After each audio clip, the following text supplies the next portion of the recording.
جو بغیر کسی تعلق کے، بغیر کسی واسطے کے یوں غریبوں کی ہمدردی کھاتا ہو کہ غلاموں کا وزن میں اپنے دندوں پر پڑتا ہے۔ میرے آقا امام الانبیاء صلی اللہ علیہ وسلم نے فرمایا کہ تو پیچھے چل دیا، سامان اٹھایا، اس کے دروازے پر پہنچے، یہودی نے آپ کو دیکھا، سامان کو لدے ہوئے دیکھا، وہ کہنے لگے یا رسول اللہ صلی اللہ علیہ وسلم آپ کو رات کو معراج تو نہیں ہوئی؟ میرے آقا نے فرمایا تجھے کیا خبر؟ عرض کی یا رسول اللہ میں نے اپنی کتاب تو رات میں پڑھا تھا آخری نبی کی شان یہ ہوگی۔ کیا کہا؟ آخری نبی کی شان، نہ کوئی آیا ہے نہ کوئی آئے گا میرے مصطفیٰ کے بعد، اس میں نبوت کا قلم ٹوٹ گیا میرے مصطفیٰ۔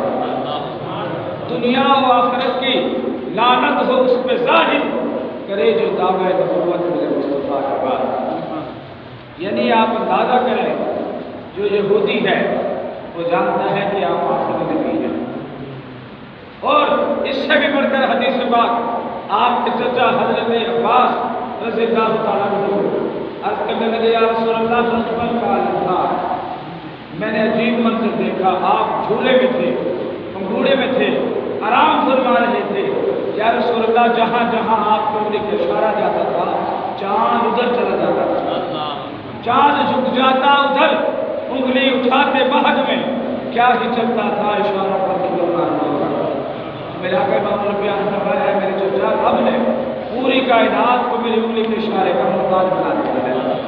آپ نے فرمایا جہاں میری انگلی جاتی ہے کائنات ادھر چلی جاتی ہے۔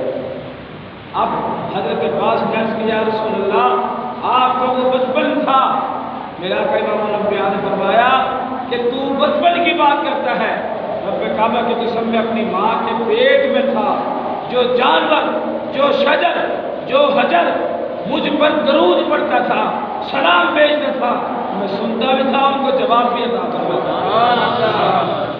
اچھا میرے ایک سوال ہے کہ میرے آقا نے فرمایا جو پتھر مجھ پر درود پڑھتا تھا، جو درخت مجھ پر سلام پڑھتا تھا، یعنی درخت کیا ہے؟ بے جان، پتھر کیا ہے؟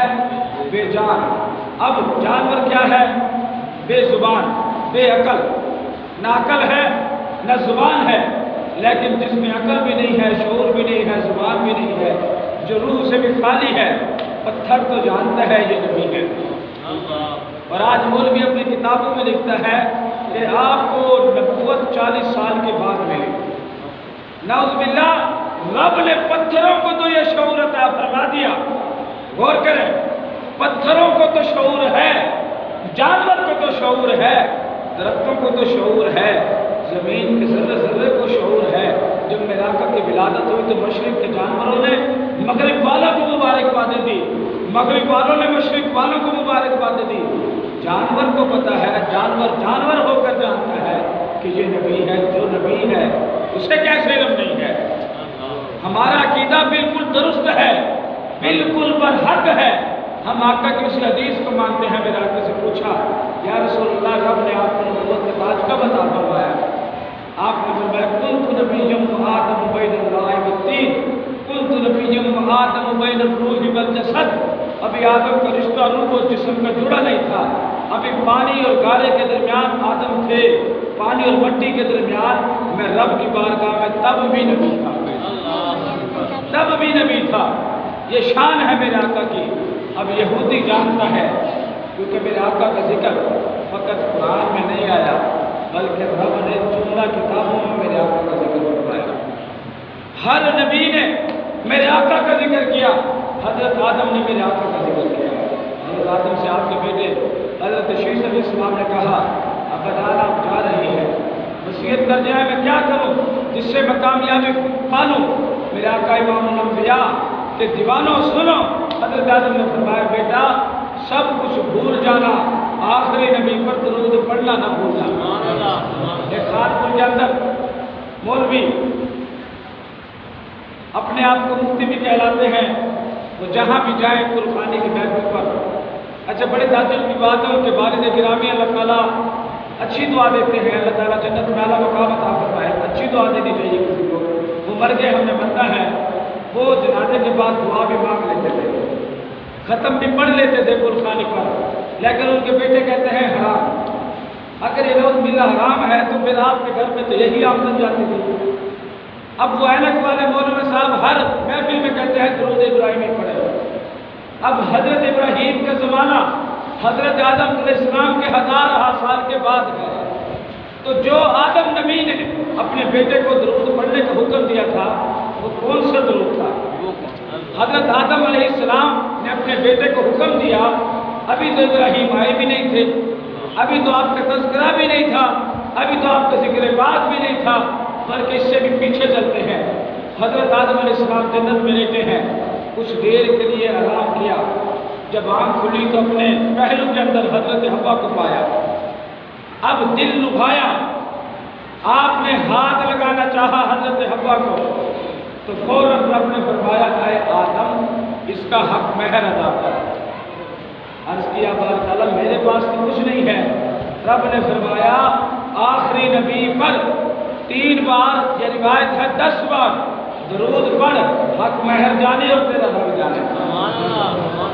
اب وہ درود جو حضرت آدم علیہ السلام نے پڑھا تھا اور پڑھ کر آپ کے نکاح میں حضرت حوا داخل ہو گئی تھی، اب میرا سوال یہ ہے کہ وہ درود کون سا تھا؟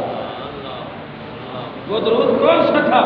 تو یہ کہنا کہ سب سے افضل، سب سے اعلیٰ درود ابراہیمی ہے، یہ غلط ہے۔